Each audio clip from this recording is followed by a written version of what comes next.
Hi there. So the next video shows you how to integrate MailChimp with WooCommerce. Now, why would you want to do that? Well, it's really quite simple.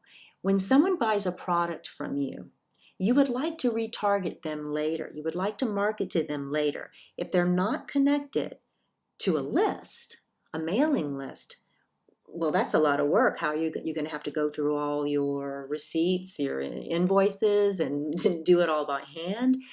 Thank goodness you don't have to do that. So all you have to do is first set up a free MailChimp account and you create a list. You might say, I want to have a list that I send out after someone's purchased something. So you give it a nice title and you remember it, cut it and paste it to use again.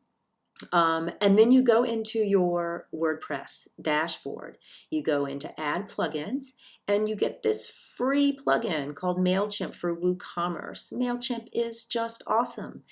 I've already activated it, but you haven't, so you would click this button, you'd activate it. Once it's activated, you've gone through all those steps, then you go to your dashboard and you see your plugins. Oh, it's there, it's awesome.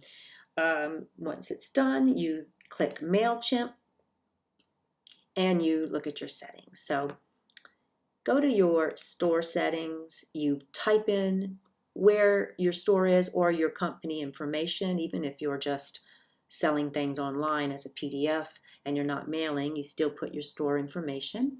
Now, I've done this already, but this would be open for you to put in what your list is to sync to your store. That's that MailChimp list that I mentioned earlier. I'm calling it Flower Therapy Night Events and Workshop Information. You click yes, you want to auto subscribe.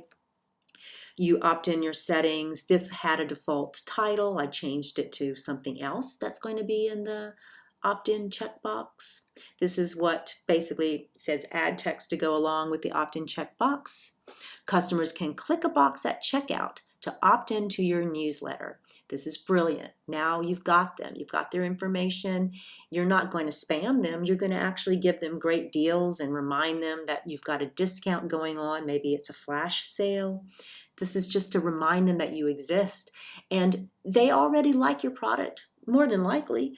And so you're just saying, hey, maybe you've run out of this thing that I gave you, or there's a new version of it, a better version. You're going to want this update. That's your chance to do it. So the advanced checkbox settings, obviously you want this visible, and under that, it says you can change the location of the opt-in checkbox at the checkout, input one of the available WooCommerce form actions. Now, if you just click on that, it'll give you a bunch of settings, a bunch of different ones that you can use. I've chosen this one. Then you put your product image size. I've chosen that. And you save it. It's as easy as that. You can go back and look at your sync. You can resync if you need to. And logs is just a bunch of, shows you what's happened. If there's ever an error, if there's ever something that goes wrong, you've got logs that you then copy and paste and give to MailChimp or WooCommerce or both, and then they can help you out if something goes wrong. That's it. I hope this was really helpful. Again, it just shows you how easy it is because these programmers are geniuses and they've thought of ways to integrate everything for you.